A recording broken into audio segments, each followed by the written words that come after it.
Ćao svima, danas ću vam pokazati jednu prevaru na Instagramu koja je počela biti aktuelna i eto, da ne mislite da su to zapravo ponude, to je zapravo prevara sve. Tako da, evo o čemu se radi.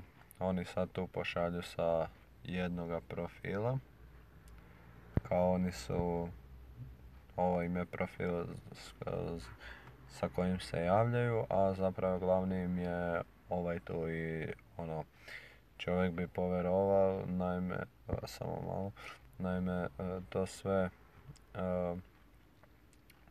znači i ljudi tu imaju po 1600 pratioca, tako da, evo i ovdje, na primjer, ova cura, evo 6,5 za suradnju je dobila i to sve zapravo stoji. Međutim,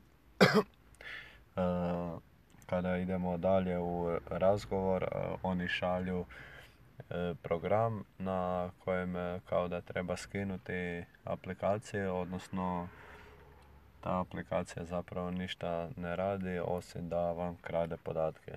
Tako da, eto, nadam se da sam vam pomogao, upozorio vas i ništa, budete pametni, a mi se vidimo u sljedećem videu. Ćao.